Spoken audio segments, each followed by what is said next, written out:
guys. Welcome to the We're Just Fans podcast. We are a Jonas Brothers podcast hosted by an 06 Jonas Brothers fan who became a fan of them because of their song Mandy. And I want to wish you guys not only a belated Christmas, but a happy Kwanzaa. Today's the first day of Kwanzaa.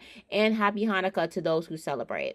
If you don't celebrate at all this season, happy holiday seasons. So I haven't been on here since September, and that is a long story that I will probably get into at the end of the podcast or briefly at the end of the podcast, but life happens, okay? So I'm thinking to split the episode where I kind of recap my two shows because yes, since my I believe I was supposed to give you guys a recap of my first show, but I actually went to an additional show in my city.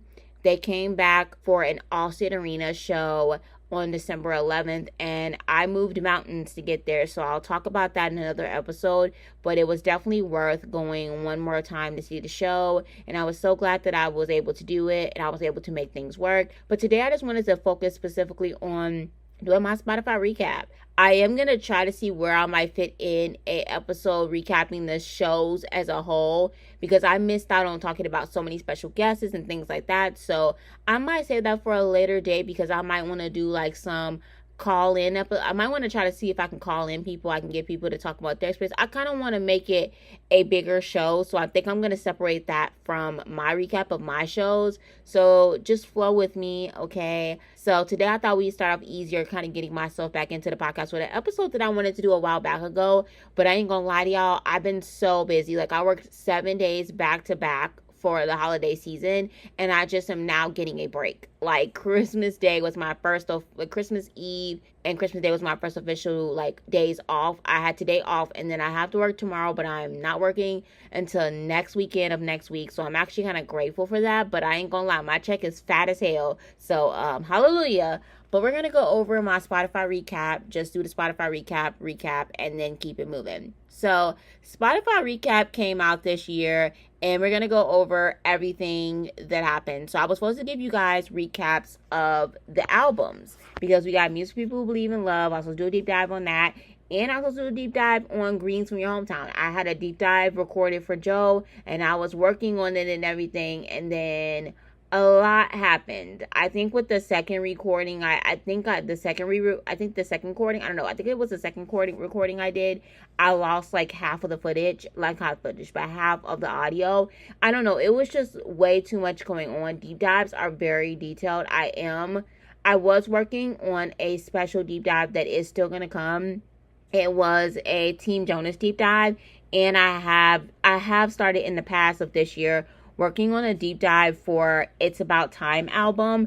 Deep dives are fun, but I have to put a lot of work and effort into them, and I'm not going to half-ass them and upload them to the podcast. So I always think quality over quantity when it comes to anything. I know continuity and being consistent is very important if you want to grow and you want people to remember that you exist, but it also is very important that you stay with the quality over quantity mindset, that you always want to put 100% of your best quality into whatever you put out there, instead of I'd rather have one good quality podcast every once in a while than to be churning out a podcast every week, but it's half-assed, the audio's whack, I ain't edited it, I ain't put I didn't put no effort into it. And I feel for people that love listening to podcasts or just fan podcasts in general, you want to feel like you're really with your fangirl bestie. And I am your fangirl bestie. I'm your fangirl sister. Let's kick it, boo. Okay, so we're going to go ahead and hop into it without further ado. So we're going to go over this in order. So I would like to say that Jonas Brothers did not make it to my top artists this year. I know. It is reunion era, and they made it at the dead close second, okay? They made it at number 2. I was really obsessed with Renee Rapp's Bite Me album. I got to see her for free this year, so I saw her do...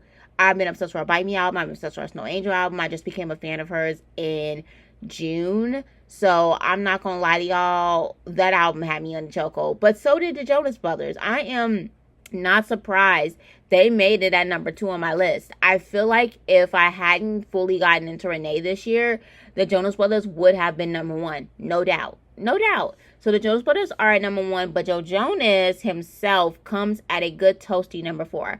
sorry, but my other JB hat came at 3 with because Swag dropped, and Swag was a freaking masterpiece. So it makes sense that like that's the lineup, okay? Like don't judge me, okay? I am a Jonas Brothers through and through, but the Jonas Brothers are all in up and down my Spotify recap, because I will not lie, this reunion era was really special, and I can't wait to talk about it. But this was such a good special space. So Jonas Brothers at number 2 for my top artist, and Joe Jonas was at number 4. So when we get to my top albums of the year, let me tell y'all, before y'all come for me, okay, my top 2 albums are Renee Rapp's albums, but that's because, like I said, New Fan, Hyperfixation, yeah. But Music People Will Believe in Love made it at number 4. And I am so happy that Joe's album was up and all and through my Spotify Rap. You can't tell me I was not supporting that album down. And I think it was such a good album. Man, like the amount of people, like I just feel proud to say that Music People Who Believe in Love is in my top 5. That is such a solid album. And the fact that it ranked higher than the Jonas Brothers Greetings from Your Hometown, is that criminal? No. I mean, as a certified Nick girl, I'm going to say no. Both albums were absolutely great. Yes, you just found out Greetings from Your Hometown did come in number 5. That's okay. That's okay. We move regardless, okay, people? We move regardless, okay? But yes, Music People Believe in Love at number 4 and Greetings from Your Hometown at number 5. So when we get to my top songs, did I screenshot my top songs for this year? I think I did. Did I? No. Okay. Let me go and find my top songs, because I didn't screen my top songs. My top song ever is Yukon by Justin Bieber, which is such a good song. Let me make sure I turn my volume down so you don't hear the Spotify Wrapped. But let me go over to my top songs. So, none of the Greetings from Your Hometown tracks made it to my top songs, which I'm very surprised about, because I feel like I'll tell you how much I played some of the songs when I get to my part. But I am a little surprised. I was a little shocked when I saw Heart by Heart at number 5, because I was like, that's not my favorite song off the album. Like, it's a bop, but it's not my favorite off the album. And I swore up and down, I played, I don't know, like, it's crazy, but I think I did. Honestly, one of the things I noted too, was with the amount of people that said Love Me to Heaven was on their top listened song. And I think that's the whole, my favorite artist hasn't put nothing out in a while, so let me just stream this song to no end. And I mean, when Love Me to Heaven came out, we did overplay that one. I'm going to tell you guys how many times I played Love Me to Heaven when I go through my top songs. So Heart by Heart got 31 listens, and I don't know what it was, but that song is a bop. I was obsessed with it, so it makes sense. Water Under the Bridge is my second most listened to song from Music People Believe in Love. And I don't disagree with that one, because when that deluxe verse track came out, I love it so much. And you know what I think it reminds me of now? Because I was talking about it. Either I think it was the Water Under the Bridge reaction. I talked about how it reminded me of another 70s or 80s song, and I think it was Under Pressure by David Bowie featuring don't tell me I know his name. Come on now, he's literally a legend. I'm finna Google, y'all. Just go ahead and tell me. Freddie Mercury. I am so pissed. But Under Pressure by Freddie Mercury and the late great Freddie Mercury and the late great David Bowie, that was literally super cool.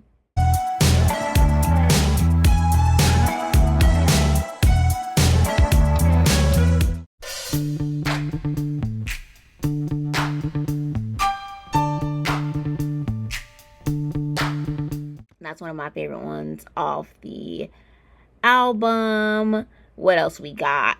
Love Me to Heaven had 21 listens.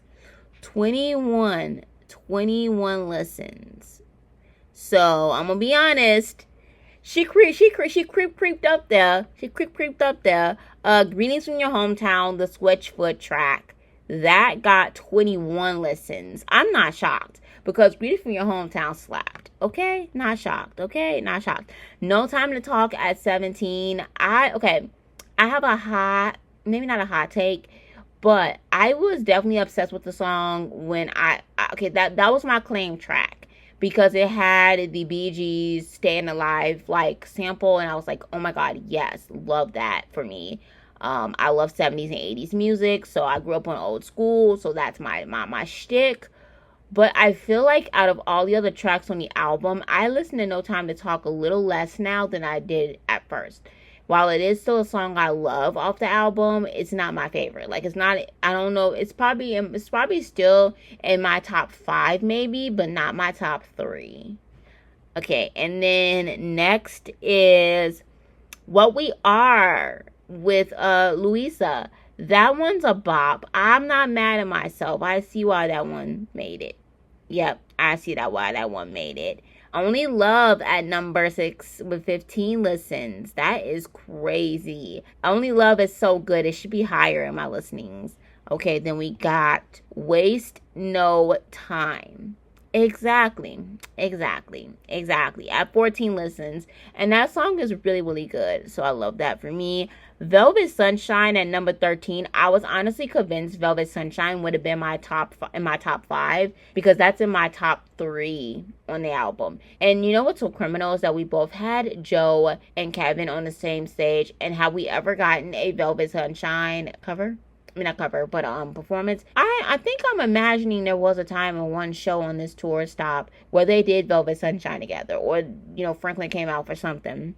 Next is What Could This Be? What Could This Be having more listens is crazy. I mean, I love that song. I mean, that song is good, don't get me wrong, but it's not my favorite on the album. I wouldn't say it's my least favorite, but it's not my all-time favorite. Crazy. Lucky came in at 12, and you would think with me being like obsessed with Lucky it would be higher, but it's at 12 listens. Constellation only having 11 listens is criminal. Listen to her more, please and thank you, Monique. I Can't Lose at 9 listens. That is crazy. That is crazy work. I Can't Lose is a good song, but that's not my favorite on Green to Your Hometown either. You got The Ride at number 9. Heart by Heart, the live from Vivo version, has 9 listens. Crazy work. Mirror to the Sky is at 9. It should be higher because I love that song. That's one of my favorites off the album, actually. I have to maybe go back before we end the year off and do like my top 5 from the album, just in general. When You Know at 8 listens. What else we got? Honey Blonde at number 8. That should have been definitely higher than What Could This Be? But again, when we only had a few tracks from the Greetings from Your Home, the Greetings from Your South, Music We Love, Hey Beautiful at 8. Should be higher, but that's okay. Sip Your Wine at 8. Okay. Backwards at 7 listens. I'm obsessed with Backwards. Honestly, we need to do a deep dive on how the Backwards thing became the moment of tour. Like, people that don't even love the Jonas Brothers are obsessed with the Backwards trend. It, like, the louder of it all was so cool. And then lastly, from the deluxe tracks, Tantrum. My sign for the Greetings from Your Hometown tour was a Tantrum themed poster. I was like, if you, no, it was Tantrum themed, but I wasn't asking them to play Tantrum. I believe it was, if you don't play Shelf, I'll go throw a tantrum. And I was like, ooh, this eats. I remember when I made it and I was like, ooh, I'm not going to put this on the timeline. It's a good one. Meanwhile, like, I'm not going to say I was too far back for them to notice the poster. I do remember seeing some people saying stop requesting songs we already had. I'm sorry, I'm a shelf girl through and through. I got to hear it at my show. But they didn't see my signs, and that's okay. I feel like at some point in this tour, it became all about chasing interactions than just enjoying the damn reunion tour. But anyways, that is all of my ranking, my Spotify rap stuff for the Jonas Brothers. I do want to say one thing. My podcast was number 5 on my top 5 podcasts for this year. I'm just going to end this podcast on saying, if you don't support yourself, who will? Like, I was like, not me on my own Spotify Wrapped. That tells y'all I be listening to my podcasts. I be listening to my episodes. I absolutely adore doing this. Although I am a little bit behind, I will say one thing. A lot has happened over the past couple of months. My dad was diagnosed with lung cancer, and I lost my uncle. His funeral was like, I think a month or two ago. I'm not exactly sure. My aunt said it was 3 months ago, so it probably was 3 months ago. But I recently lost my aunt and my uncle. At least he lost my uncle, and my dad has lung cancer. So, and it's just been really crazy with work and life personally. So I really just want to apologize. I have episodes that were in the drafts, but as soon as I got like a little behind schedule, certain special guests and certain like shows were getting too far behind. It was like, why am I uploading a video with this special guest when it's like 2 weeks old? I just, life got crazy. And I think most podcasters will keep saying like life is crazy. I know a lot of the podcasters I listen to that are fan podcasts. I know specifically one in my mind that I think of where he pops in and out, and sometimes he'll be going for a long ass time.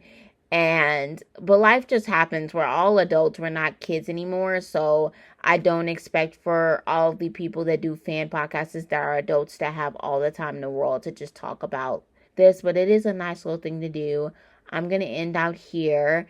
And I think I'm going to separate and do my recaps of my 2 shows. And I'm going to find some place to do a recap for the tour. But I hope and pray that they do put out some international dates really soon. There are 2 more shows upcoming that I could possibly recap. I know there's an off one in Jackson, Florida, and then there's the NYE show. And no, I will not be there. I think I had enough. I've already been to 2 shows this year. I think that's good enough. All right. So I will see you guys on the flip side, and expect, hopefully, if I'm doing this right, I'm going to try to do my lineup that I had planned. Monday, outline. Tuesday, record. Wednesday, descript. Thursday, edit. Friday, export. Saturday, 2 social media shareable clips. I'm going to try to do something like that for next week so I can kind of have this episode out. Well, I really need to have it out before the year ends, so I'm probably going to move faster with the schedule. But that is usually the schedule that I had set for myself so I don't get overwhelmed with the process of doing a weekly podcast. How do y'all do the weekly podcasts? I don't know. If anybody does a weekly podcast, what are your editing tips? I want to edit a little faster. So I don't, I want to be able to edit faster, but edit smoothly. I want to be able to get in the groove of being able to edit quickly. And I think depending on what episode I do, depending on even when I edit my YouTube videos, it really just depends on what I'm editing and how much, what the footage look like. Because I think I can usually edit pretty fast or pretty quickly or efficiently if it's something that is a easy edit. And I think this will be an easy edit podcast. So I'm going to go ahead and go. See you guys on the next side, and bye.